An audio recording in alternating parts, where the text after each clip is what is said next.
The holidays are all about sharing with family. Meals, couches, stories, Grandma's secret pecan pie recipe.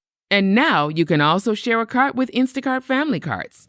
Everyone can add what they want to one group cart from wherever they are. So you don't have to go from room to room to find out who wants cranberry sauce, or whether you should get mini marshmallows for the yams, or collecting votes for sugar cookies versus shortbread. Just share a cart, and then share the meals and the moments. Download the Instacart app and get delivery in as fast as 30 minutes. Plus, enjoy free delivery on your first 3 orders. Service fees and terms apply. Hey, Prime members! Have you heard? You can listen to your favorite podcasts ad-free? Good news! With Amazon Music, you have access to the largest catalog of ad-free top podcasts included with your Prime membership. To start listening, download the Amazon Music app for free or go to amazon.com/ad-free-podcast. That's amazon.com/ad-free-podcast to catch up on the latest episodes without the ads.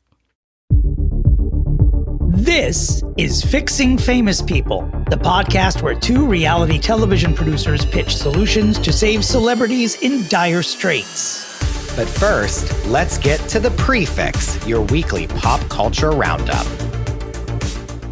There are many juicy things to talk about this week. Our cup runneth over. But I will never, for the rest of my life, believe that someone made a mistake on the Wicked dolls when they sent someone to a porn site rather than to the movie site. Not for 1 millisecond did I think that anyone was responsible for that other than Spongebob, Ethan Slater's wife. She bribed someone at Mattel and was like, I want to fuck this up. And all she did was give more publicity to the movie, to be honest with you. I'm actually more likely to see it now if I'm a certain type of person. I'm sorry to say, how many times do you go into your browser little, what is it? The little like thing at the top and like type in www dot, like you just write in what you want it to be and it just brings you there. Do you get what I'm saying? Yeah. Like, it's like, is this actually a problem? No. Is it hilarious? Yes. Hilarious. Hilarious. If you push the rock that you're listening to this from under, and I will tell you that the dolls representing Elphaba and Galinda from Wicked were released this week, and very quickly consumers at Target realized that the website on the box, which I believe is www.wicked.com, takes you to a rather explicit pornographic website, unsuitable for children, instead of the real website, which is wickedmovie.com. Well, Yeah. Hilarity is ensuing. I mean, they've got to recall the dolls and rebox them and all that shit, which has to cost a penny. $1 But bajillion honestly, who are the happy people here? Ariana Grande's boyfriend, soon to be ex-wife, and of course, the people who run wicked.com. What a great fucking day for those people. I know, right? It's funny. And also, it reminds me of like when we were kids learning, like back in the day, I went to like computer class to like learn how to Google, like when Googling was happening. And they were like, any like government website will always be .gov. Like whitehouse.com is not a website that houses the White House for the United States of America. Right. Yeah. It's giving that, It's funny that adult sites don't just have their own suffix or whatever it's called on the right like side .xxx or something like that. It should just be like .ooh. Like that's what it should be. Let's pitch that to the government. This seems like a good government incoming now that would be responsive to 2 gay guys saying, hey, what do you think about .ooh at the end of your websites? Gary Sinise. Ooh. So absolute hilarity with that. It's a blow, but the advertising budget for this movie cannot be stopped. No one's not going to see the movie because of this. This just happens to be an error. You know what I'm saying? I feel like Cynthia Erivo and Ariana Grande, if I'm not mistaken, were giving out samples at the Costco I went to this morning. Like they are everywhere. They gave me a fake Newton. I'm convinced it was them. I'm never paying attention when I'm there, but I'm pretty sure it was them. Unbelievable. The memes, the appearances. Yeah. No, as we all knew, obviously, this is going to be the biggest hit of the year, but good Lord. And there's not one bad review of the whole thing. Like there's not one person that's like, it wasn't good. Like there's not one person saying it. to go back quickly to the Mattel dolls, just remember that like this movie had $1 bajillion and they still fucked it up in that way. You know what I mean? Like everyone's just a person. We all make mistakes. Who gets like that went through 100 people's hands and no one caught that. Know what I'm saying? Who gets fired for something like that? The person who made the initial mistake or the 12 people above them that had to quality check it that dropped the ball? Yeah, correct. Everyone at Mattel is just bathing in that Barbie money and they forgot you have to do your jobs, sirs and ma'ams and theys. You have to do your shit. So correct. I don't know. Well, I'll tell you what, I'm sure more than one youngster got their first exposure to also, guess shall we what? say sexuality this week. Compliments of Wicked. Kids are Googling porn. Like they didn't need this to tell them how to do it. Guess what? Yeah. The parents were probably shocked and saying, what is that? And the children were like, oh, that's called fisting, mommy. I've seen it at school. Mommy, that's double penetration. It's what? Stop. Speaking of double penetration, let's talk about someone who fucked their career with Thanos' glove up her own ass this week. Oh my God. Nicole Scherzinger, I never quote Tyra Banks ever, but when I say that we were rooting for you, we were all rooting for you. No one more than you, by the way. Yeah, no one more than you. Fuck. You flew to another country to see her. I did. I flew to another country to sort of like start an embargo on bad reviews, but I saw it a year ago. I saw Pussycat Boulevard in London and I was like, this is a behemoth. It is career defining. And sure as shit, she opened a couple of weeks ago. People are falling over themselves about how wonderful it is. And then last week, Russell Brand posts on Instagram after the election a photo of him carrying a hat that says, is it like put Jesus first again or something like that? Make Jesus great again. Make Jesus great again on a red MAGA style hat. And Nicole Scherzinger writes in the now iconic phrase. No, yeah, correct. Where can I get that hat? Yeah. And her Tony and her career started in tandem spiraling down the toilet. Like what is wrong with you, Nicole? Why is she following Russell Brand? And that's the issue that keeps getting overlooked in this whole thing, which is like, are you MAGA? Did you not vote for the person that everyone assumed you voted for? And P.S., you can vote for whoever you want, people. I'm not here to lecture you about you putting our lives in danger. Oh, did I start doing it? Okay. I'm not here to lecture you about any of it. But you know what? When you are on Broadway, a mostly gay liberal place, it behooves you to probably keep it to yourself. Is it the right thing? I don't know. I'm not here for right or wrong. I'm just here to tell you that this woman... Yeah, we're just dealing with the reality of like the press and fame. Yeah, you're playing a gay icon, going to your gay job surrounded by gay people, and they know A, that you want a red MAGA hat, and B, that you're even associated at all with Russell Brand. So... Whew. What does that look like when she shows up to the theater? Like, in her like Pussycat. Remember when the Pussycat Dolls would sell those like Juicy Couture knockoff sweatsuits? Like, is she in a Pussycat Doll sweatsuit when she shows up to the theater? Do you know what I'm talking about?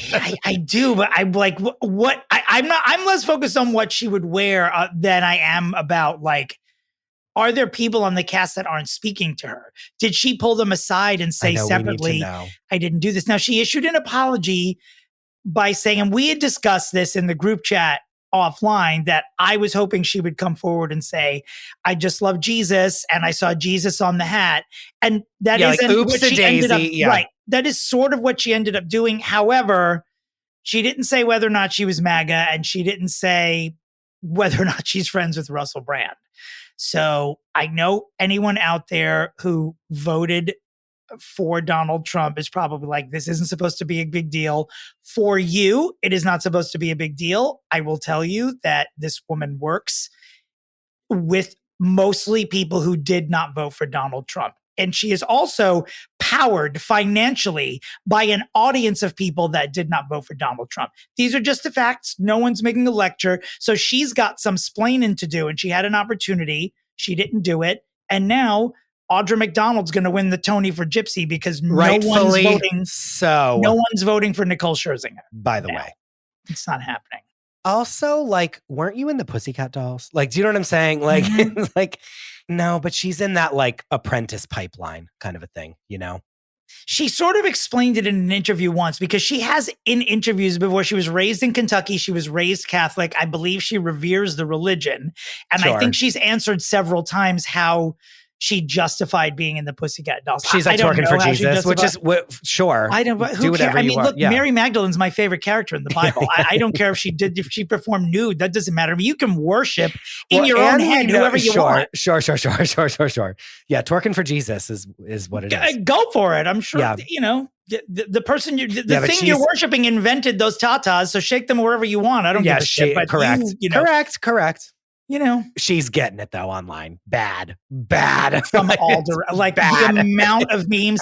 She didn't answer this in 5 seconds, and she waited a full 24 hours, and that is death. And it's death for her. She will never escape the amount of memes.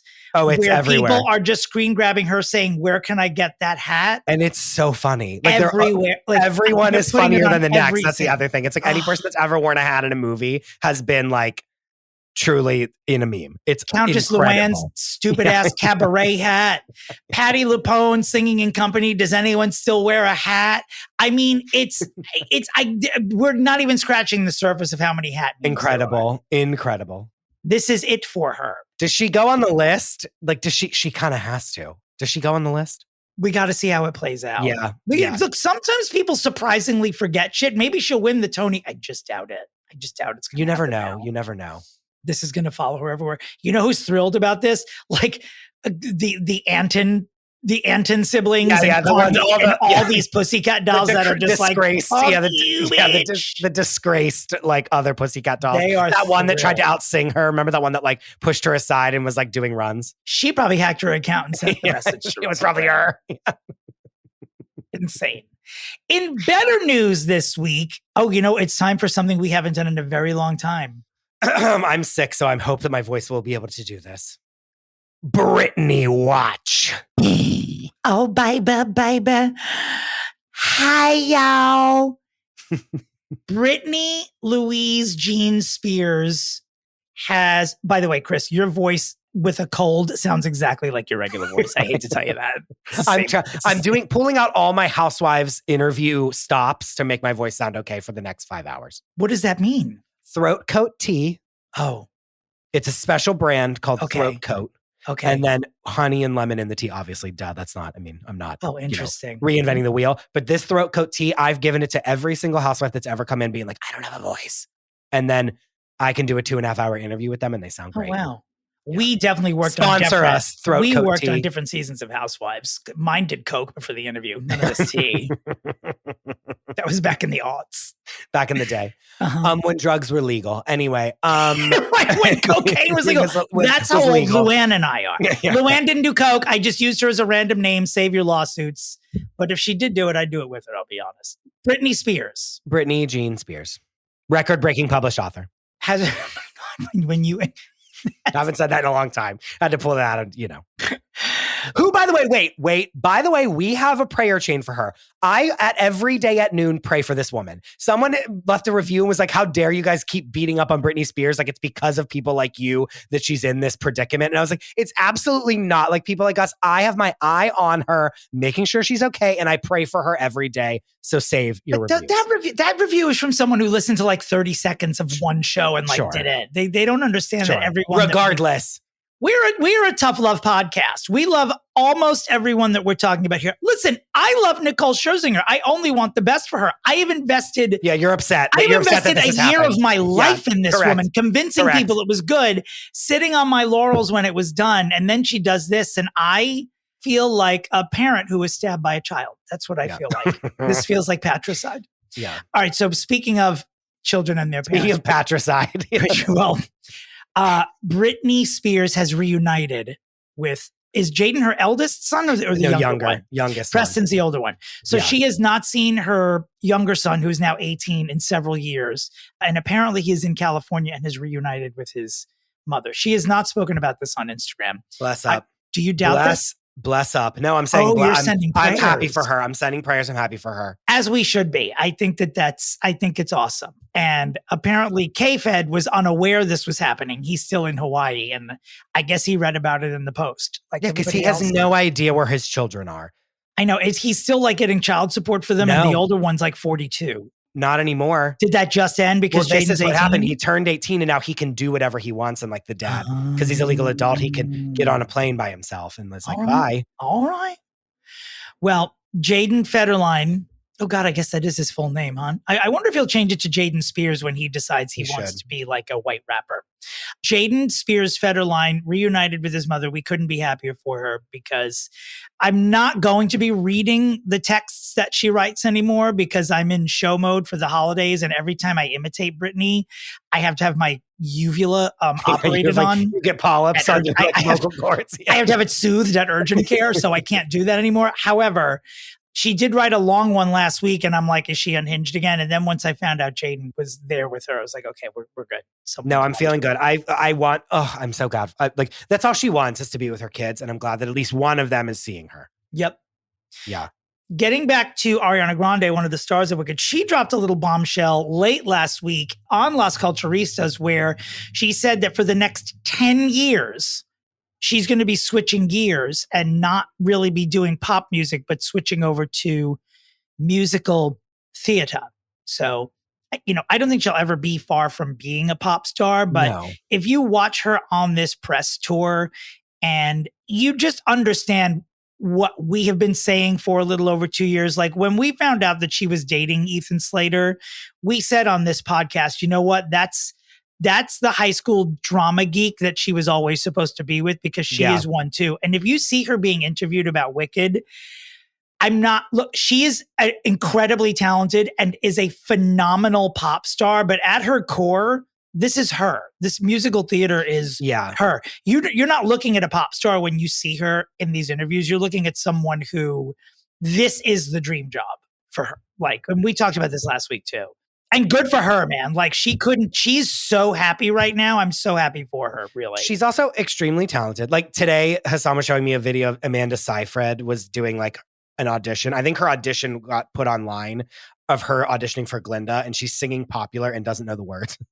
which is bad. Just like, what are you doing? And she sounds good. She doesn't sound bad, but like if this was like what was number 2, like Ariana Grande is like exponentially a better singer than her and actor. Sorry That's to say. Interesting. Love her to death, but because there was an interview this week that Cynthia Erivo did where they were talking about Ariana was not just handed the part, other people auditioned, and Cynthia knows who the other people were who auditioned and was sort of shady when she was like, let's just say I'm glad that Ariana was that they picked. Yeah. Ooh.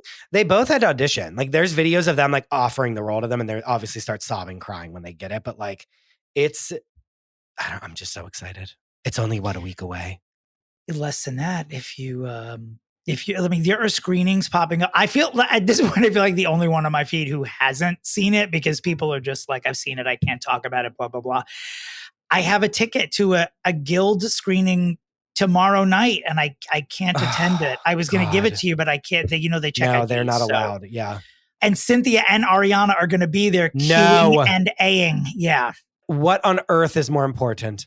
I can't get into the tangled web that I weave in my personal life anymore. Oh dear God! On this, I have a rehearsal. What do you mean? Oh. I have to rehearse for my. Can't you move it? I can't because I'm leaving. Dominic, this is breaking my heart. I can't do it. Well, I'll just have to see it on the weekend in a normal theater without Galinda and Elphaba. But they're both there. I know. Look, if everyone loved our J-Lo content so much, you could be doing more. Okay. Okay. So the last screening I went to this year would be with Jennifer Lopez. We have to move past this because I'm going to get too upset. I don't want you to be upset. Think of all the great theater things that she's going to do once this is over. That's the thing. Now that she's saying I want to do more, she's doing what Lady Gaga thought she was doing, and no shade to Gaga, but like after Star is Born, she was like, "Oh, I'm going to be a humongous like movie star now." And not that she isn't, but like Ariana, I feel like Ariana is going to like do it right. And it's really going to be good. Hopefully. Yeah. Because she probably looked at Gaga doing Folie à Doudou and was like, okay, let's maybe not go so deep after that. Not what we're doing. Yeah. Although, who wouldn't have loved to have seen what Ariana would have done in House of Gucci? In the what fun she would have had. Would she have made it more of a masterpiece? Probably not. But yeah, I'm sure she would have had a lot of fun. Anyway. There have been, in Argentina, arrests in the death of Liam Payne. Oh, this is big. This is like, yeah. Yep. They've arrested a hotel staff member and a local drug dealer. I don't know what's going to happen to these people, but I do know that if they are not sentenced to death, that One Directioners will come to Argentina and sentence them there themselves. This was honestly pretty quick. Yeah. As far as I'm concerned, like really quick. When people OD or whatever happened to Liam Payne, because by the way, they are no longer classifying his death as a suicide. They are saying it was an accident. Don't know yet the details about that, but accidental homicide or whatever they will call it in Argentina, these people are in big trouble. Yeah, that's bad. Yeah. Someone's dead. Yeah. And I think it's too, look at remember Matthew Perry? Like all those people were getting charged with all that stuff. Like they're like coming after these people now. Oh yeah. We're still in year one of that. Wow. Like, oh, it's so sad. It's like, no, they're like, Row. So drug dealers, what can I say? Be careful. You better start mixing shit with talcum powder because they're coming after you now when people die. So at least they are in Argentina and very slowly in California as well. The Grammy nominations came out this week. And well, speaking of Ariana Grande, she feels that she was like very snubbed, which I'm not going to lie to you. When I heard that first single on her newest album, I was just very like, okay, this is fine. Like, meh. But the rest of the songs on that album are absolutely incredible. And as an album, like completely, it's gore. I loved that album. So I'm not going to lie to you. I would be mad if I was her as well. I will go so far as to say that I felt she was the only true snub of the year because, and I had to look it up to make sure I was right, but Yes And was released in January. And I am so sorry, but Say That Shit With Your Chest is the lyric of the decade for me. And I say it at least 10 times a day, often to myself in my head, but I still do say it. And I thought it was a great song. I still listen to it almost every day on my gym mix, and she should be pissed. And I'm telling you that's the worst song on the album. Do you know what I mean? It's like, it's my least favorite song on the album. This is the thing. She had her turn of like Sabrina Carpenter and Charlie and Chappell Roan. Like she had that like 10 years ago with like Dangerous Woman. Do you know what I mean? Like she's so far past that part of her, but she's mad. She like unfollowed the Recording Academy, someone said, and like, oh really? Yeah, no, she's mad.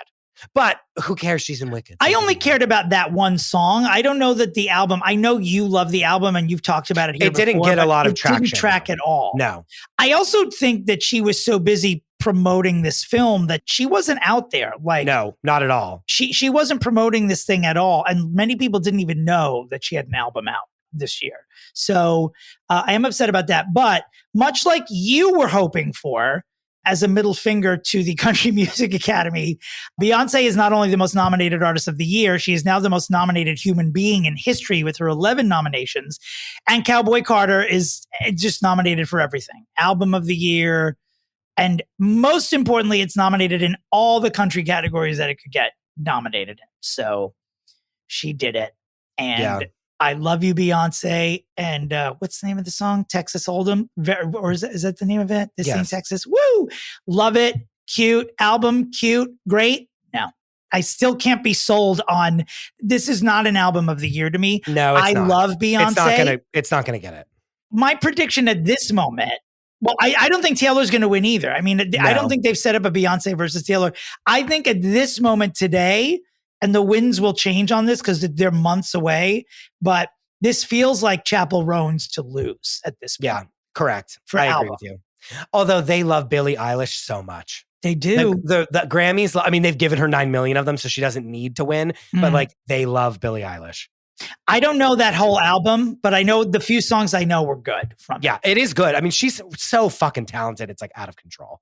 Like no matter if you like her or hate her, like she has great music. She's great. It's in her bones. But yeah. I think it's Chappell. I think everyone will get something. I don't think it's going to be like Chapel Roan, like clean sweep. I think all of the new girlies that popped up this year, and when I say popped up, I mean like in the mainstream. Charlie XX has been making music for my entire life, basically. Right. Like truly, this is like her 10th album, and everyone's like, "This girl's amazing." I was like, I have 20 million songs that are better than any song on this album. Anyway, I think they'll all get something. But it was a good list. I mean, it was really sort of chock full of like everyone that should have gotten nominated other than Ariana did. And there was nothing really glaring about it.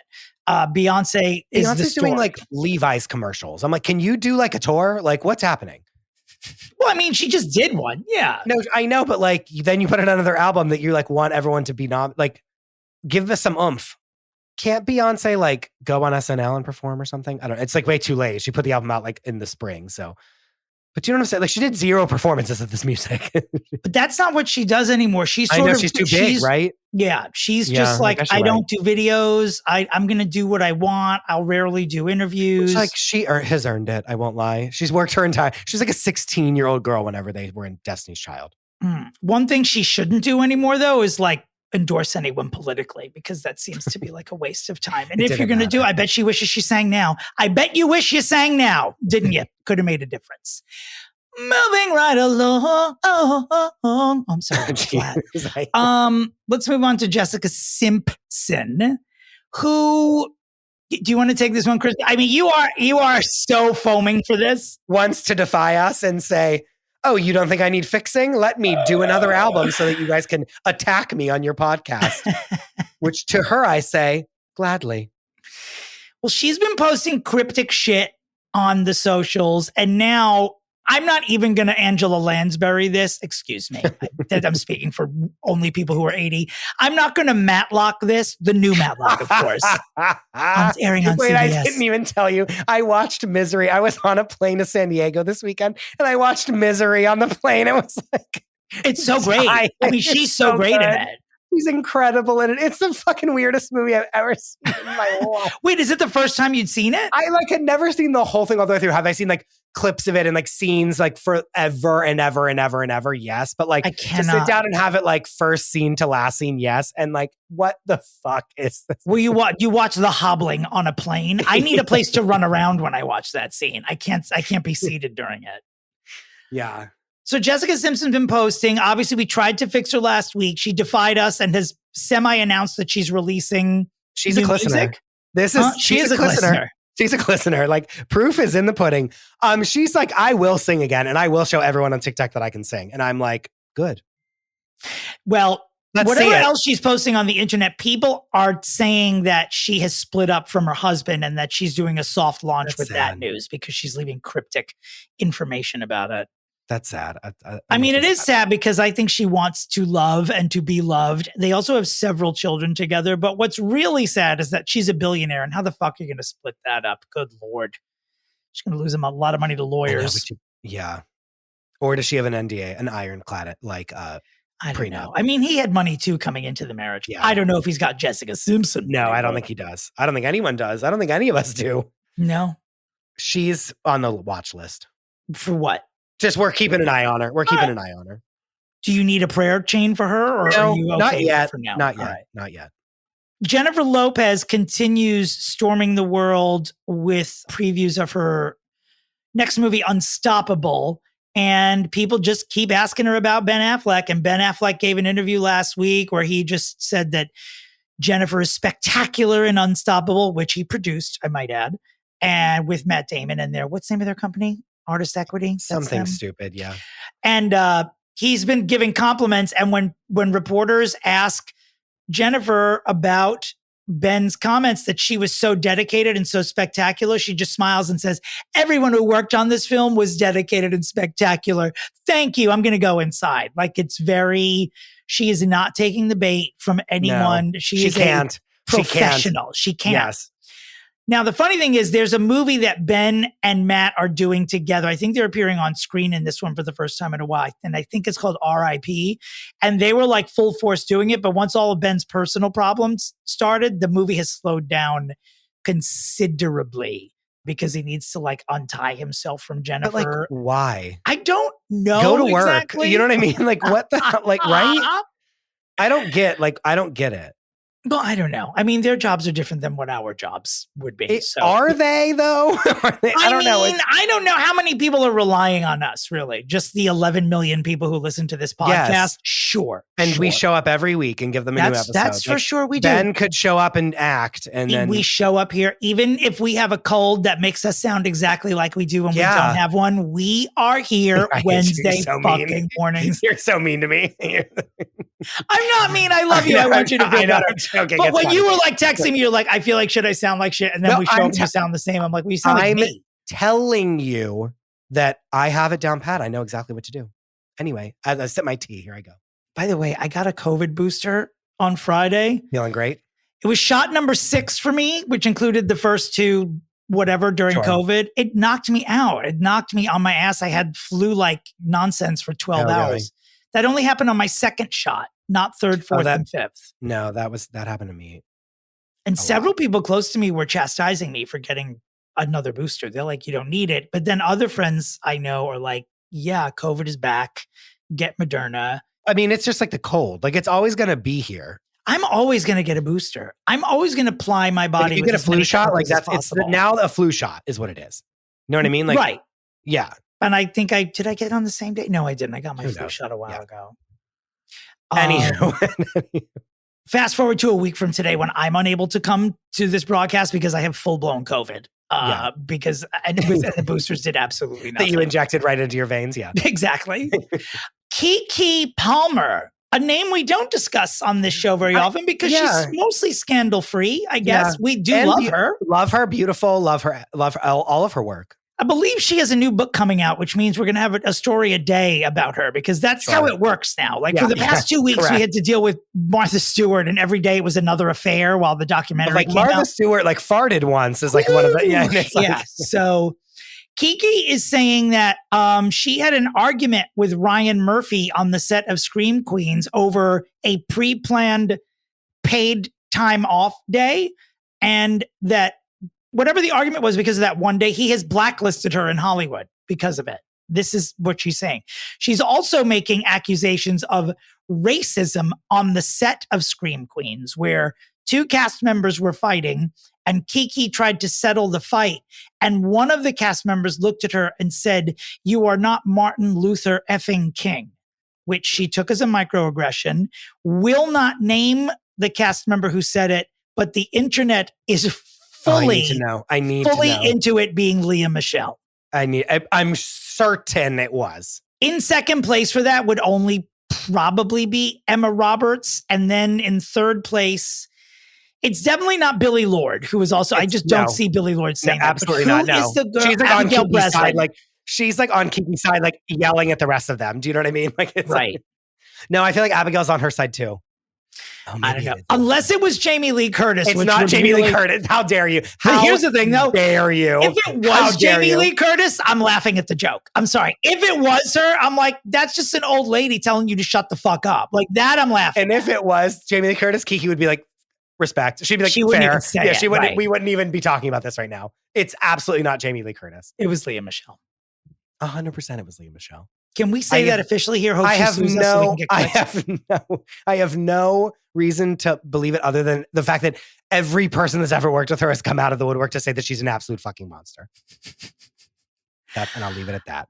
Let's do a spoiler alert here for those of you who watch what I guess is the biggest show on television that Chris and I do not watch. Yellowstone returned, and Kevin Costner, who we recently fixed, his character's dead.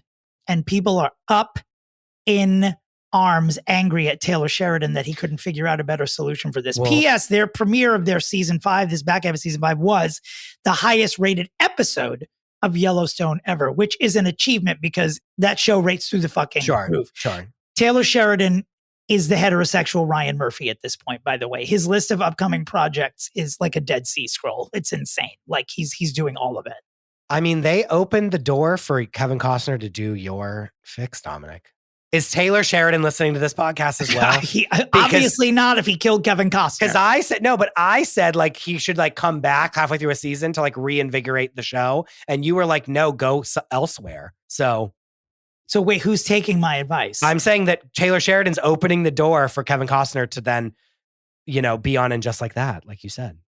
God, I hope that happens. That was a great idea. It was a great idea. But did I win that week? Yes. Okay. It's hard. You're in the lead by several, by the way, this year. You won last year, right? I did win last year, but only by like 1 or 2. You're in the lead for fixes by like 5 or 6 people, because I'm now understanding that because you book all of our guests, they feel an allegiance to you and they don't give a shit about me. So what I'm now going to start doing is after they name you the winner, I'm going to go to their Instagram pages and start making fun of them physically during the podcast. I'm going to call them ugly. No, and they're always like so upset that they're always like, everyone's always like, I'm so nervous. I don't want to like have one of you be upset. I was like, we won't be.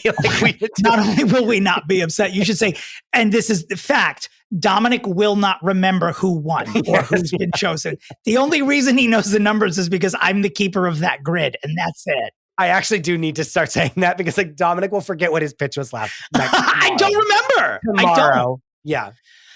Oh, I have a lot on my plate. Denzel Washington makes 2 announcements while on his press tour for Gladiator 2. Which, P.S., wait, I'm so sorry. Gladiator 2 is like, they're furious with themselves, aren't they? Who? Why? There's like no press for it at all. Like Wicked is dominating. Wicked has, if this would come out, if it would have come out in any other weekend or even year, like there would be Gladiator 2 everything. It would be. I think it's a solid second place, though. I think too that I believe there's a bit of a crossover, but I think it's still going to do well. It's not Barbenheimer. It's not Barbenheimer. It's not Barbenheimer. Like it's by a mile, not. It's not. Anyway, they didn't even try. They could have done like a Wikiator or a Glickid or what. They could have done something, and they really were like, did. Gladiator was like, we're not spending. Paramount? They're like, we're not spending all this money like Warner Brothers or what? Yeah, right. Warner Brothers is Well, on the press tour for Gladiator 2, Denzel reveals several juicy tidbits. The first of all is that Ryan Coogler is writing Black Panther 3 currently, and he has written a role for Denzel Washington. Wow. The bad news is that Denzel Washington has announced that this last batch of movies he's doing will be his last batch of movies, and that then he's going to retire. He's doing Othello on Broadway in the spring, and then he's doing the movie version of Othello, and then he's doing King Lear, and then he's going to do Black Panther, and then he said that's it. He said, "It's like, what? How much more do I need to do?" I don't believe that, but okay. I don't know. I gotta believe Denzel. Elton John has been leaving music for my entire life. Yeah, but gay people and fag hags don't leave anything. Elton John, Cher, they're the people who are like, I'm leaving Facebook, and they're still like exchanging recipes on it. Do you remember Facebook, kids? Well, Elton John and Cher are still on it, just so you know. Cher was also moving to Jupiter the first time Trump got elected. It's like no one, there's just a level of drama there with queens and their lovers that we can accept. But I think Denzel might be done. I mean, what more can the guy do? Sure. I just don't. I'll believe it when I see it. He's done it all. One more important story before we enter the arena, the fixing arena, to take care of Dennis Rodman this week. And that is that Leonardo DiCaprio has turned 50 years old. And I feel like this is sort of like a historical historical, how dare you? Mostly. I feel like Hollywood's biggest playboy entering the second half of his first century is a big deal. I think it's a big deal. I think he's going to start dating women, dare I say it, who will be 28, 29 years of age. I don't know what I think that, Dominic. You think that they're going to get younger? I think they're going to stay the same age is what I think. That 25 cutoff. Yeah. Well, happy birthday to him, though. Sure. He had an A-list birthday party and he turned 50. I think nothing's going to change at all. And in Julia Fox's memoir, she talks about dating Kanye West and how the whole thing was for publicity. Right. And like, it is straight up manufactured by PR agents. And I think that that's what every single one of his relationships is. All right. I still haven't moved on from you having read Julia Fox's memoir, but I'm gonna step over that and then try to listen to what you said after that in a minute, because I'm not in there book yet. Club. I didn't actually read it. I just listened to someone else. There we go. Our podcast mother. That actually makes me feel better. Chelsea Devon recap it, and so I feel that I've read it, even though I haven't. Oh, one more thing, actually, before we head into our fix, is that Ray Gun, who we are big fans Goodbye. of, the Australian Goodbye. breakdancer, has announced that she's retiring from competition. She will still break, but she will not break in competition.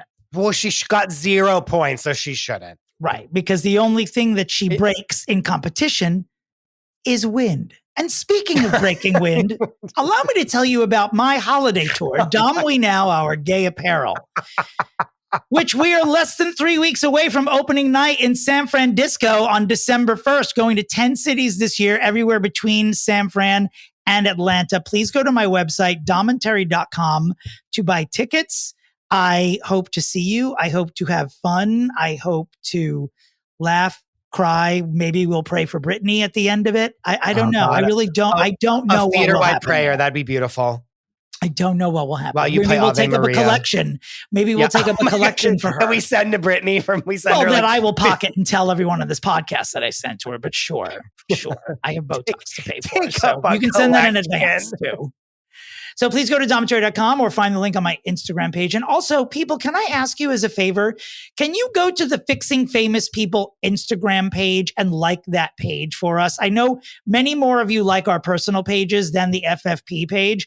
And the more of you who like our FFP page, the more shit we can do, because we can say to people, look at all the people who follow this page, and then we can bring you some more fun stuff. So please go to the page and like it if you like us. Please follow us. Yeah, we'll follow you back. We're not like that. No, wait, yeah. One final note. We talk a lot about politics in this episode. We recorded this before the election, so please keep that in mind when listening. Yes, because when speaking of Dennis Rodman, you will have to occasionally speak about Donald Trump and, of course, and Kim Jong Un and all the Kim Jongs. So, yeah, we recorded this before the election, and that's really it. And also, this might be a window to our future where we have to take matters into our own hands, as Deanna Cheng did, and just start tweeting celebrities to talk to dictators in North Korea. For those of you who are Patreon subscribers or want to head over to Apple subscriptions, on the a la carte this week, we will be talking about a little Diddy news, some new Brangelina news. We will be revealing what SNL cast member Elon Musk made cry, and a bunch of celebrity pregnancies that you might not have heard about. Also, are David Duchovny and Gillian Anderson friends, the cast of The X-Files? If you care about this, you should listen to the a la carte. What a burning question. The answer might surprise you. The answer might surprise you. Jesus Christ on a cross. Oh, God. Well. Vital message time? Yeah. Let's get vital. We'll see you in 2.5 minutes. Love you. You know that feeling when your favorite brand really gets you? Deliver that feeling to your customers every time. Memorable moments like these are key to building your business and your brand. Klaviyo turns your customer data into real-time connections across AI-powered email, SMS, and more, making every moment count so you can continue to build smarter, more meaningful relationships with your customers. Build smarter digital relationships with your customers and make every moment count with Klaviyo. Learn more at klaviyo.com/BFCM. Designed for working professionals, Georgetown's Executive MBA features a hybrid format that delivers community on campus and convenience at home. Classes are held in person 1 weekend per month on our Washington, D.C. campus and 1 Saturday per month online, helping you balance work, life, and career advancement. Plus, you'll have the opportunity to participate in an international consulting project abroad with a global client. You'll get to choose from a variety of electives to customize your curriculum based on your interests and career goals. And enjoy the access only Georgetown provides in DC, with connections to industry experts, global leaders, and influential institutions. It's time to expand your understanding of how globalization shapes both global and local business strategy. Ready to build your legacy as a business leader? Earn Georgetown's Executive MBA. Explore the program at msb.georgetown.edu/EMBA-podcast. Dominic. Christopher, which word will you pull out of your purse to describe today's guest? Mammoth, monumental, behemoth. What will it be? first annual Fixie Award for Best Episode winner, Deanna Cheng. Thank you very much. Here she is, Deanna Cheng. Wow. Honestly, to come in with the title, guys, feels really good. And again, like it's not that like Dominic and I were like, oh, we'll give this one to Deanna. Like the listeners themselves voted for you. Are you sure? Because I do wonder. Promise you, it was up to the listeners and they voted for you. Thank you, guys. I swear to you, I can't. What was the episode? I can't even remember. Hilaria. What? Yes. Are you serious? I thought it was a joke. I thought that was a joke. No, I couldn't remember. Deanna's been on more than one time. I couldn't remember. And it's always been award worthy. So I couldn't remember which one finally took the prize home. People have commented like, I come back to this episode like every now and again. Just for Really? Yes. I love that. Wow. Well, you guys have just blossomed and grown and, just become the podcast to be on. So I'm happy, even with my title, that I'm allowed back on, to be honest. Even though you're an award winner? Even though I am the only so far award winner, right? In terms of, best of. But you set the tone. You got best move. Basically, what is it? Best picture. You basically got best picture. I have best picture of the year. It's video of the year. Right.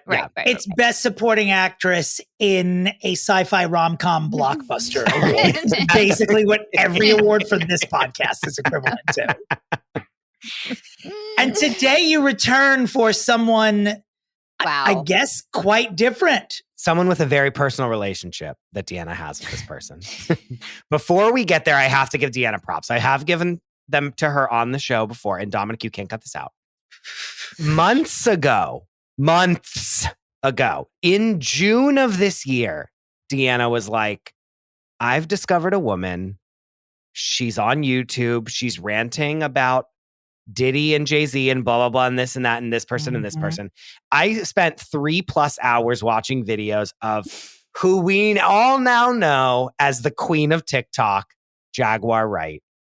And I was like, Deanna, like when she started popping up on the internet, I was like, I've been all over this woman. I know everything about her. I know everything there is to know about her because in June, Deanna was on the case and we were deep dive. She was on the ground floor of that. She was Jaguar Wright's Clive Davis. Correct. Like that's what Deanna's relationship is. Ouch, but yes. Yeah. Tough, but true. We're not here. I know we're not here for Jaguar Wright. So let's move right along to Mr. To our Dennis main Rodman. man today. Dennis. Oh, I almost said his middle name. Oh. Dennis Rodman. How did we end up here? Who suggested this gentleman? Was it Deanna herself? It wasn't Deanna herself. Someone sent in Dennis Rodman, or I think I might have been like, I just want to pop in on Dennis Rodman. I don't remember. But he's been on the list for a very long time and no one has picked him. And then when I was like, Deanna, I feel like it's time for you to come back. And she was like, I agree. And then I sent her the list and she was like, well, you know about my history with Dennis Rodman. And I was like, I don't know your history with Dennis Rodman. And then she reminded me and it all came flooding right back. I mean, that's a cliffhanger if there ever was one on this broadcast. So before we get there, let us grease our listeners. Oh, God, I could have picked a better verb. Let us ease into this with the middle name game. So our guest and Christopher will guess Dennis Rodman's middle name. Dennis Rodman was born in Trenton, New Jersey. Wow, Jersey strong. In 1961. So he is 63 years of age. Dennis and Rodman are his actual biological birth certificated first and last names. What is Dennis Rodman's middle name?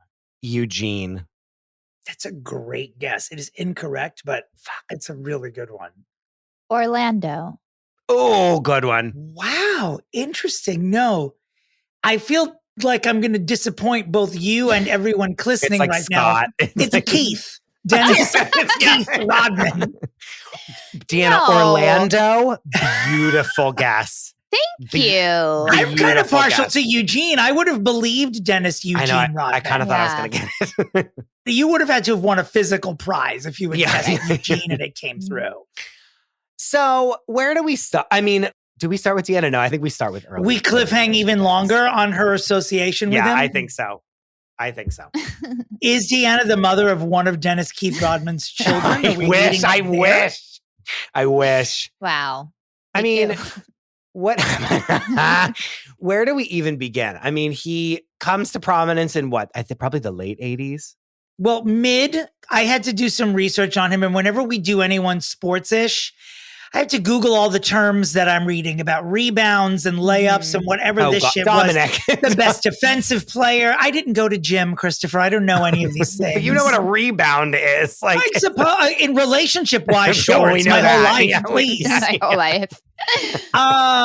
He was like the greatest defensive player of all time, blah, blah, blah. Went from Detroit to Chicago to LA and was a character. Now, I remember my first sort of impression of him being a wild man was when he was promoting his autobiography and he dressed in drag as a bride, came out as bisexual and said he was marrying himself. Well, yeah. And at that point, I was like, oh, you're not just a basketball player. You're like something else. And then I feel like that's where like the pop culture legend of Dennis Rodman was born, was with that sort of behavior. I was going to lead up to there, but because that to me was like, I was a kid when that happened. And I feel like I still don't really understand what the point of it was. And I feel like you two were a little farther along where you could be like, oh no, I like had my wits about me to like understand this, but maybe you still don't. I mean, understand that he's just a showgirl. I mean, like, I think he was just doing what he does. He's just was always like a showy kind of guy. And, you know, as far as all the basketball stuff, like, yeah, there were like, he had a reputation of being difficult as a basketball player and fighting with coaches and having wild hair. But I mean, to me, he was just someone I heard at the end of local news being talked about by Warner Wolf on WCBS here in New York, the sportscaster. But it wasn't until he wore the wedding dress where I was like, oh, this queen, she's putting on shows. And then proceeded to by like marrying a couple of people, among them Carmen Electra. I mean, I'm speeding through a never like, forget Carmen Electra. Never where forget is Carmen she, guys, Electra. by the way? Do we have a beat on her? Do we have a beat on her? Actually, do we have a beat on her? No, I don't. Is she okay? Well, I think that she's been popping up in interviews recently because there was a Baywatch anniversary, I think. And a lot of the Baywatch babes have been giving interviews and stuff this year. And she popped up in some of those. What I remember about Carmen Electra is that during COVID, she got read on Long Island Medium. We read her by Zoom, and Teresa channeled Prince while she was reading Carmen Electra. Yes, it was. Yeah, that was everyone's reaction who was listening as well. Whoa. And Carmen cried. And what did Prince say? That she was an idiot for marrying Dennis Rodman. No, I have no idea. I can't even remember, but just whatever Prince said definitely moved Carmen Electra. Wow. Like, do people that are like 20 years old even know who don't know the Carmen Electra is? name. They don't know the name. Don't. She dominated for such a chunk of time where she was in every movie as a cameo. She was just everywhere. She was like the hot Biddy. brunette. Yeah. Yeah. She was like a hostess and a video girl. And like she did it all. And then after Newlyweds was like a smash hit success, her and Dave Navarro got married. And then they had a show called Till Death Do Us Part, which was like, which Kourtney Kardashian was calling her like wedding special that. And I was like, this was already a show, Kourtney. Wow. And like my mom and I rabidly watched Till Death Do Us Part with Carmen and Dave Navarro. Because they were both so dirty, sexy. You know, there was just so much. Time. Yeah, they were really of the time and they were giving a lot of vibe. I mean, I think I've heard her say all of 5 sentences, you know, strung together. Sure. But she just did hot really, really well. And she wasn't sharing that spot with anyone but like Pamela Anderson at that time, I feel like. Yeah. She was very Pam Anderson. Well, a post that she put up like a week ago is her in Scary Movie where she's like running away from the scream killer and like he like rips all of her clothes off and she's just in her underwear like running through. Right. Well, and the famous moment too is that like he stabs her in the chest and when he pulls the knife out, her breast implant comes out with it. good. Yeah. It's like an iconic moment in that. I wonder if that's how younger people might know. I mean, how popular is Scary Movie? I don't think it is. That's the thing. Gen Z? If you watch it now, it's very not. It did not live. I'm sure it is Off web. absolutely inappropriate. Like it's rough. It's rough. But I forgot too that another reason, I don't know which of these came first, him dressing as a bride or his affair with Madonna. But that's another reason that he would be pushed into my consciousness was because in the early 90s, they had an affair. And the rumor was that they were going to have a child together and that he says that she offered him $20 million to impregnate her. Wait, what? Say this again. Dennis Rodman claims that Madonna offered him $20 million to get her pregnant in the early 90s. Sounds perfectly like what something she would do. It kind of does, doesn't it? Because she's a freak. Yeah. Because she just like, why wouldn't she do that? She's Madonna. Like, right. It just seems he's pretty he's got available. good genes. You know, like I don't know that Dennis is like holding it back. You for know, Madonna? I think, Yeah. or for anyone. Like, I do think if you want it, you can get it. Like, especially at that time, he was pretty promiscuous. So I don't know that you need to shell that out. But I think the thing that we're overlooking too is like, he's playing for the Chicago Bulls during Michael Jordan's time in the like this is like the white hot peak of the greatest basketball player to ever live. He's a what am I saying? A teammate, like a co-star. I'm an idiot. I was going to say the word colleague of like, and I'm like teammate is the. I like colleague. We can just pause for 1 second. Hey Siri, who is Michael Jordan? Just kidding, everyone. Calm down. my God. Joking, Siri. I'm joking. Oh, brother, Dominic. I hope everyone's phones went off and listed all of Michael Jordan's accomplishments while you're all driving in the car. But that's like very much like every eyeball in the nation is like on this team. And then here comes Dennis Rodman with like face piercings and orange hair, right? Or like neon green hair. Like, and he's fucking Madonna. Then he marries Carmen Electra. I mean, he loved, I believe he loved the spotlight instantly, but getting onto Michael Jordan's Chicago Bulls was sort of what made him like a professional shitster, because it is what, to your point, they were the only team anyone cared about. It seemed at the time. And too, like he's a blueprint for all the like celebrity athletes that have come after him that aren't Michael Jordan or like these GOAT, like LeBron James-esque people, like a Steph Curry or something, like the Gronk or like even Travis Kelce. True. You're talking about like being a number two, like not and just being like three, I'm number a celebrity, 2 or 3. but just like I'm a celebrity outside of what I do, which is sports. I see. And there are very few people who've done it as big and loud as he did. I think a lot too, because he always had a lot of problems as well. Like he had a pretty well-known drinking problem. He went to rehab a couple of times. He was like visibly fucked up on Celebrity Apprentice and delayed going to rehab so he could do the reunion. And then went on Dr. Drew's show and did the whole 21-day rehab stint. So he was like, you know, he straddled all the genres. He definitely did movies. He had his own reality show. He was on MTV. Surreal Life. Yes, he was on Surreal Life. But then he had his own short-lived show. It was like The Rodmans or something like that. I just Googled Dennis Rodman and went to Google Images. And like one of the photos is him in a Bulls jersey, like on the court. And he's wearing eyeshadow and either false lashes or mascara and has orange hair. Like, I don't know if we give him enough props. We don't. We do not. Right? Like, am I wrong to go here? No. Like, he should be getting props. He was an ally. He was out there. He came out and said when Magic Johnson came out being HIV positive, he was one of the only players to be like, I have no problem playing with him. He would bring drag queens to games. He would go out. He loved drag and enjoyed the art and the craft of it. Apparent by his just his way he looks. Yeah.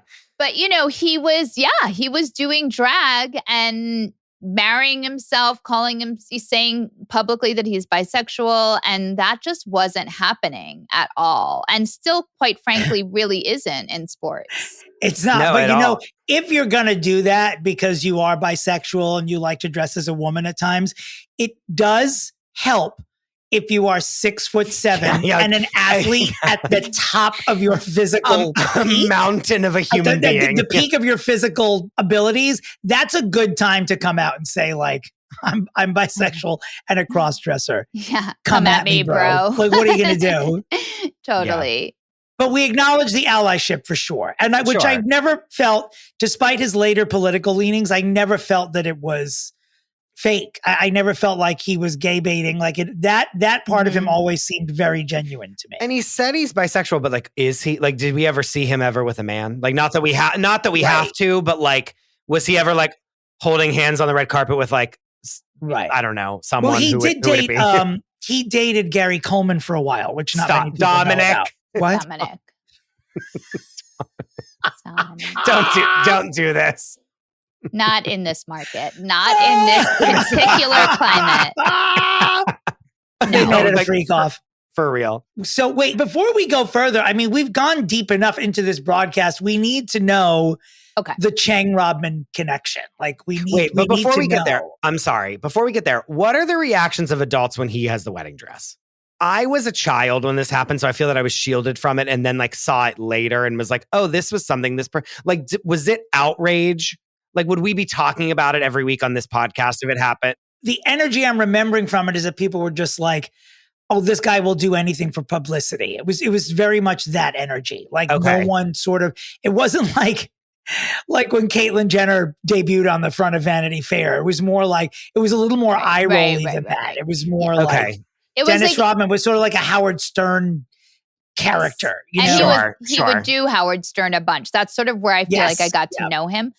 But yeah, I think that's totally accurate. And there was a lead up to it. He was also, really rough on the court. He was headbutting everyone on that court, which is a rut-row because and when you watch it, it's like he was headbutting referees and people were getting knocked out. Like, it wasn't great. He's assaulting people. It's assault. He's assault. But it's weird when you assault the headbutt, there is something to it, which is your head is involved too. So you're like, but you're sustaining damage. But he seemed fine. So he had that type of head where you could just butt and be fine. If you're 6'7", that's a bowling ball, that skull. Like, it's not like you're fighting an infant. Gary Coleman wrote about this in his final autobiography as well. He was also very rough at home. R.I.P. The funny thing is that Gary Coleman was the top in this relationship. It's well known. Dominick, stop. That visual is with me, unfortunately. You just gave it to me. I love a Chihuahua versus Great Dane moment. Yeah, he was a stunt queen, truly. In all ways. All ways. Wow. Now, I don't know. I truly don't know your quote unquote connection with Dennis Rodman, but do we talk about that first or do we get into his Trump and Kim Jong? Well, it's all connected, Dominick. It is all connected? Yes. Okay. So, Deanna, go ahead. Fast forward to 2017. 2017. Right? And I don't know why we're in a different place right now, but in 2017, if you recall, there was like constant nuclear testing from North Korea.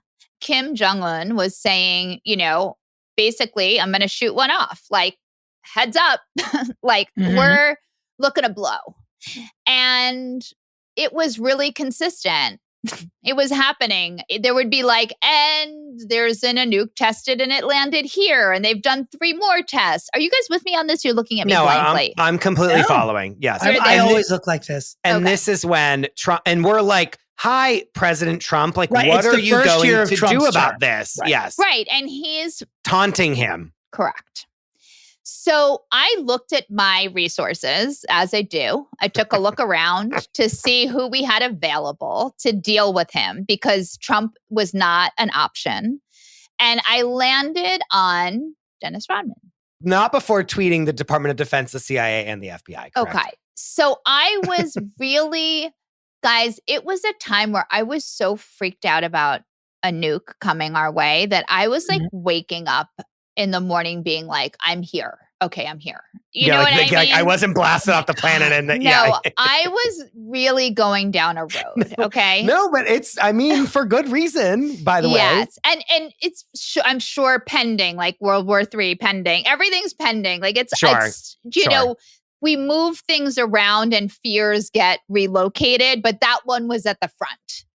Mm-hmm. And so, yeah, I was just I was constantly hitting up Dennis Rodman in support of him being our savior and going over ambassador, if you will. Exactly. Like they have a friendship.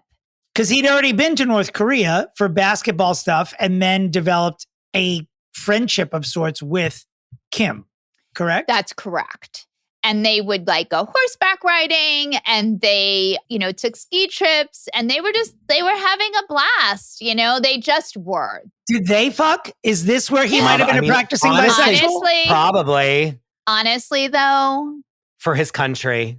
And that's maybe why it's been a little quiet on the nuclear front. Okay. Yeah. He's like, because Dennis Rodman had sex with Kim Jong Un. That's right. He's occupied with other things, if you know what I mean. Yes. Maybe quote you? Yeah, maybe. Yes. And like, also, he's probably like one of the only Americans to ever like be welcomed into North Korea. Well, yeah, right? and listen, was everybody freaked out and telling him not to do it? Sure, to not go over there. But it's like, but he did. And they do have a friendship. So let's look alive and let's see if we can't get him to help the situation and smooth things over and have some interpreters, you know, get some goodwill going. I mean, he was what I saw as the only hope to survival. Of humanity. So you took it upon yourself to tweet Dennis Rodman. I think you said one of your tweets is like, hey, boo. Like, you can read it if you would like. Yes, I was tweeting him. And Casey and Danielle from Bitch Sesh were, as my friends, laughing that I was connecting with him. And so they had me put together all of my work and put a little video together. Listen, I started out by saying, tweeting Donald and saying, Donnie, seeing you pulled your last night's tweets down, mixing up mass shootings was a new low. I don't like you at Real Donald Trump, and then I was like, marching my way to the Department of Defense, asking them like what their plans were, and then hitting Eric Garcetti and the city attorney of Los Angeles saying, requesting best practices and drills in case of nuclear war ASAP. It's not like, what are you going to do about this? You're like, hey, like, just want to know what you think we should do because like you are my governing body and you need to be the person to tell me what to do. Right? Like you got to remember you want him because you're like, you not answering this means you don't have a plan, which is the problem, right? Right. Like I want to be as prepared, ready as I can be. What is the game plan, guys? So then I would hit Rodman, just ask him. I'd say at Dennis Rodman, hey, DR, checking in. DR. Checking in to see if you've been in contact with KJU. I know you can get through to him. # counting on your prayer hands. KJU, that's a horrible initial selection, by the way. I know, section. But it's KJU. No, but you're just like, and again, you're not like Dennis Rodman, like you must be our savior. You're just like popping by to honestly, ask. what my genuinely what I was doing was being the wind beneath his wings. I wanted him I wanted him to feel my support and feel empowered. I wasn't telling him what to do. I was, here, I guess one last one. This one I kind of was. I was like, at Dennis Rodman, hey boo, it's your time to shine. You know where you need to go. You know what you got to do. # counting on you. 8/11/17. Are we saying that these tweets are what made Dennis Rodman go to North Korea in 2017? No, they already had a relationship though. Well, they already had a relationship, but do I believe that my support was heard and felt by him, even though he chose to not make it known back to me that he was happy with my support? Yes, I do think I was helpful. I do. Right, because Trumpy went over at the same time, I believe, if I recall correctly. And do I have that right, Dominic? I think so, yeah. I mean, I think that Dennis went over first. Right around the same time. They both went. And I think, obviously Trump should have sat back and let Dennis take it 100%. I think that the problem with Dennis is that he will always be thought of in a joking way, but he actually has impact in what he does. I'm going through pictures now, and there's all these different like things of like his fashion, and like Lenny Kravitz, like inspired by Dennis Rodman. I'm sorry to say, like all these guys now that do this, like he's wearing like a little baby crop top. I don't know. He's wearing all these women's clothing that on a man is so hot that like looks like him. That I'm like, wow, we don't give him the props that he deserves in this realm, for real.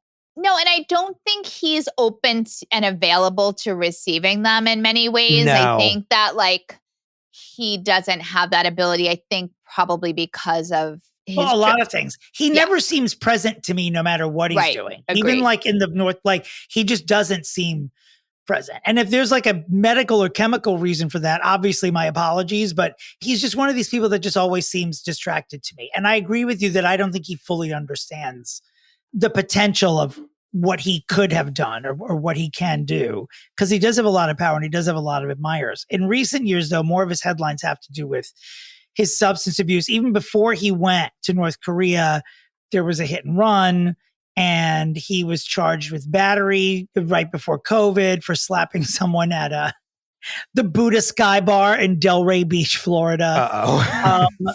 But like in the past couple of years, like the most recent years, I don't think we've heard hide nor hair, unless you guys know something that I don't. Well, I don't know. I just see he's so 90s to me. Like there's something about him similar to a Pam Anderson, to a Carmen Electra, to a Michael Jordan, to Michael all Jordan. Of it. They're all like, 90s. He's so quintessential, like my childhood 90s that like, and there's something I even am thinking like, I'm like, does he even need to be fixed? But then I'm sitting here and I'm like, for all the reasons of like all of the kind of, I don't want to say he's like a trailblazer, because again, with the headbutting and all these other things that I'm hearing, I'm not enjoying that. Yeah. But like, there is something about it where it's like, I want him to get his props for that part of it that we don't really.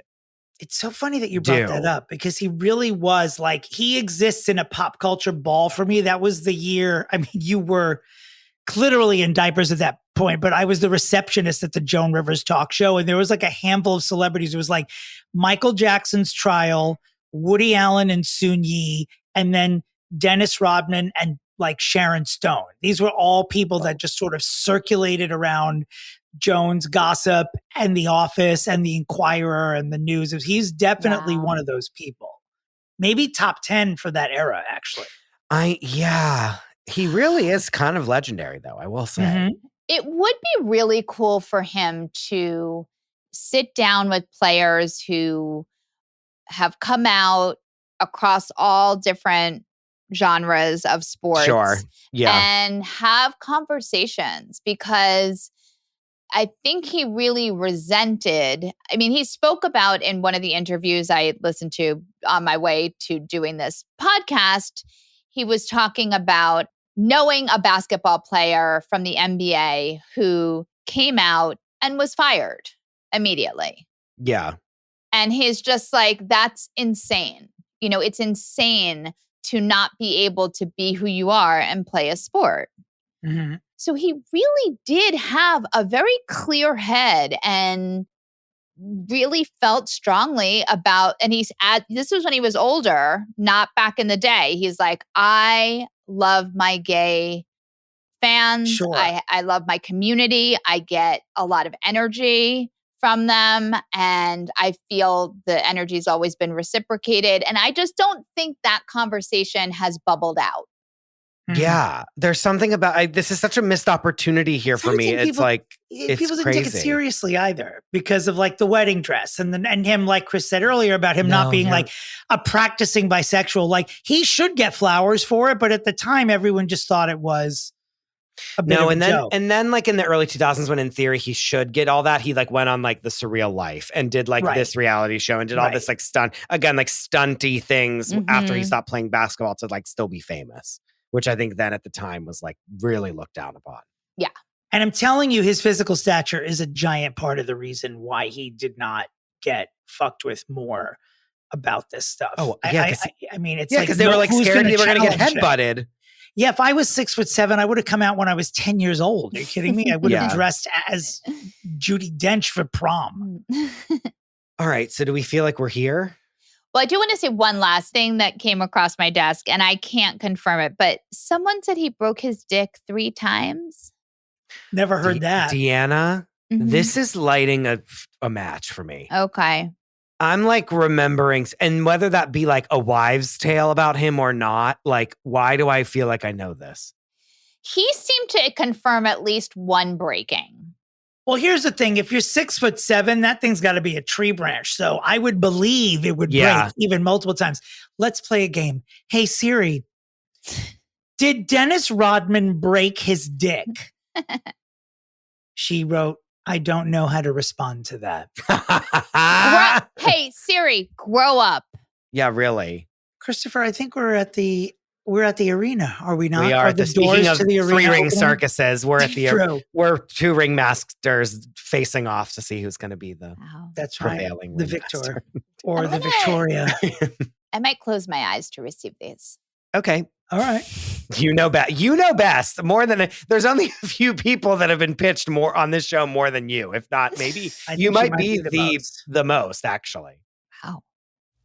Did you know that parents rank financial literacy as the #1 most difficult life skill to teach? Meet Greenlight, the debit card and money app for families. With Greenlight, you can send money to kids instantly, set up chores, automate allowance, and keep an eye on your kids' spending with real-time notifications. Kids learn to earn, save, and spend wisely, and parents can rest easy knowing their kids are learning about money with guardrails in place. Sign up for Greenlight today at greenlight.com/Wondery. That's greenlight.com/Wondery. Think scaling AI is hard? Think again. With Watson X, you can deploy AI across any environment. Above the clouds, helping pilots navigate flights, and on lots of clouds, helping employees automate tasks. On-prem, so designers can access proprietary data, and on the edge, so remote bank tellers can assist customers. Watson X works anywhere, so you can scale AI everywhere. Learn more at ibm.com/WatsonX. IBM. Let's create. Okay. Dennis Eugene Rodman. As I've discovered through this episode, through Deanna and Dominick's beautiful reporting, we have not discovered the like cultural significance of Dennis Rodman wearing women's clothing while being one of the greatest basketball players ever to be on the court. That's also then headbutting people and like clotheslining a row of people into the ground. Do you know what I mean? Like while still being like an absolute menace to society and a physical assailant, he's also wearing a crop top and being cute and like wearing body glitter.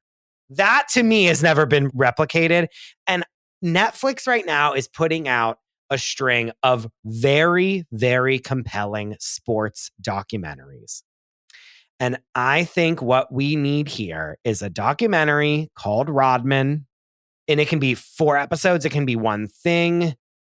And I think it's not so much just like detailing Dennis Rodman's career, but detailing like how people have received Dennis Rodman and people that have pulled inspiration from him and them talking about it. And then we also have our sports figurehead people. We have our sports reporters, and we have our like teammates and our assistant coaches that are like older now that are coming back to be like, and he was headbutting everyone, blah, blah. Like we're getting a full picture of him, but in that quote unquote sports documentary, there's also many a queer person talking about like the strength that they got to come out because Dennis Rodman wore a wedding dress. We get to see like people like Lenny Kravitz-esque dressers being like, Dennis Rodman is who my inspiration was when I dressed like A, B, and C at this thing. Not that Lenny Kravitz is pulling inspiration from him, but I'm just likening them to each other because their vibes are very similar to me. we have all of these different people come through. And it really is just like a comprehensive, like, we need to give this person the respect that they deserve that we never did because of all the like chicanery and stunting that happened during this time. And that is my pitch. Dennis Keith Rodman, I think, first of all, you should apologize to Gary Coleman's family. Because obviously the end of your relationship hastened his demise. No, I think Dennis Rodman is the future of the very precarious genre of late night television. I think that he exists somewhere. It's like if you smashed Oprah together with Eric Andre, you have like the mix of outrageousness and also, I wanted to say nobility. I don't know if that's the right word, but like, you know, we're talking about what he could do for the queer community. Like he, despite being an avid Trump supporter, Dennis Rodman, to me anyway, seems mostly likable. Like we don't put him in the Dennis Quaid category because he's Dennis Rodman. You know, like people just sort of inherently like him, the ones that aren't eye rolling, but he's in a good position for that. This show would have to be very carefully formatted because I don't think that he is the focus to just be a host on his own. It's got to be like one of the iterations of The Daily Show a couple of years ago where it was sort of like one main and then 3 or 4 assistants. Like that would be a good format for him because he could do anything. He could talk to the players like Deanna was saying earlier. They could do a sketch of him like walking in the actual Victoria's Secret fashion show. Like it can be stunty. Like he can do he can be funny and he can also be serious. He can't do an hour a day. He's going to need help. But I think it would be interesting because you want to do something with him where he reaches people because even like an hour ago when we started this conversation, I didn't realize sort of what a unique position he was in because he straddles so many areas of pop culture. And because he was an athlete, he is also someone that straight men would listen to as well. He really does have like all the... He does. He ticks off a lot of boxes. Yeah, he really does. Wow. And that is my pitch. Wow. First of all, thank you for those pitches. It's great to be pitched to. Thank you for meditating through them. You were really like taking mental. No, you were truly receiving them. I had to receive them. Yeah, I don't, I got to receive them. I have notes for both of them. I have concerns about both pitches, which is not an area that I usually feel like I'm in with fixing famous people. Is that okay? Can I voice them? Yes, or no? absolutely. Or just pick? We'll let you know if it's okay after you've voiced them. Okay. Yes. Let's go in the right order here. Okay. So my question/concern for Chris's pitch is that I think there was a 30 for 30 for him already. Correct, but that's an ESPN documentary. I need a new Netflix one that is like, I know there's not like some drag queen on that 30 for 30 being like, yes, we had the best time, like going to the game and like feeling included. I can stake a lot on it. You know what I mean? Like, and I know that I'm right. Right. Okay. So maybe, I guess because it felt a little redundant because there was an ESPN 30 for 30 when you brought in the other, like the players and to talk about the games. I'm like, maybe can it just be the rest? That would be my question. But that's the only thing. Okay. I just want to hear that he's headbutting people. Like, I just want to tell a balanced story while he's like crusading for drag queens. He's also physically assaulting other people on because we needed it to even be here today. We needed all of the information. Sure. So when somebody's watching it, if it's just a parade of like, okay, great. So Chris is disqualified and I win, basically. So there's that. And then for Dominick, my question, like he is sober today, correct? To the best of my knowledge, yes. Yeah. So do we think, because what you mentioned earlier about him not ever feeling like currently in the moment, which is, I think, why you buffered him with other people for 100%. This talk show, do we feel he still can own the show on some level? Yeah, I don't see him as like a monologist at the beginning. I mean, I think it would really be carefully and heavily formatted. Okay. Dennis Rodman would be the one to reformat all of late night television, even though Eric Andre is all like doing that on his own. And The Daily Show, like obviously, we're not talking about Colbert, Kimmel, and what's the other one? Fallon. Seth. Oh, good Lord. Yeah. But yeah, I mean, I think he's a late night show. I think he's 4 nights a week. Okay. I think it's sort of stunt heavy, like the old Letterman used to be, like the 90s Letterman used to be, which was like, and like Conan used to be even, And you know what he could be though, too? And I might be giving Dominick a win with this, but like he could be the curator of the party. He could be the ringmaster of the ceremonies of the late night show. And sober, which would be fun. Do you know what I mean? And be like, oh, I am bringing the party and here's all the people I'm bringing you tonight. Like that kind of a situation. Yeah. Like I will say, I'm going to go off of my gut in terms of what lit me up inside. And that was the talk show, because I got excited to see what that would be. I really did. I'm curious about it. Like I'm tuning in, to the talk show. So you're a viewer. Yeah. I'm a viewer. I needed it. Dominick, congratulations. I needed this win. Chris is in the lead in season 2 by 5 at this point. 5 pitches. No, and Christ. This is not an easy guy to fix. I love to win with something sports related. It makes me feel so masculine, so XY chromosomes right now. My God, so many Ys. Deanna, pleasure as always. Thank you, guys. Best Picture winner, someone who might be showing up at the Fixie Awards to present an award. Just saying. Or who's to say she won't be nominated for this barn burner? Might be nominated. Might be a 2-time winner. Who knows? Well, Deanna, can where you imagine can Tom you? Hanksing this, doing back-to-backs like that? Wow. All in a day's work. I'm in a place of expansion and open to all things and all possibilities. So I'm not shutting it down. All right. I'm not shutting Beautiful. it down. Where can people find you and where can people learn how to be less old? Oh my gosh.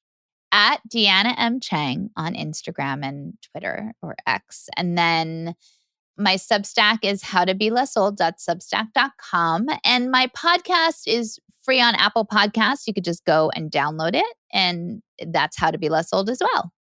Beautiful. Dominick, where can people find you? My website's domandterry.com and my socials are at Dominick Pupa. In both locations, you'll be able to view and buy tickets for all the dates for my holiday show this year. Christopher, where can the listeners of this podcast find you on the World Wide Web?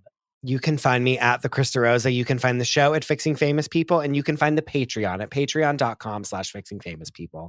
I wish you both well. And as always, where's Shelley? Goodbye.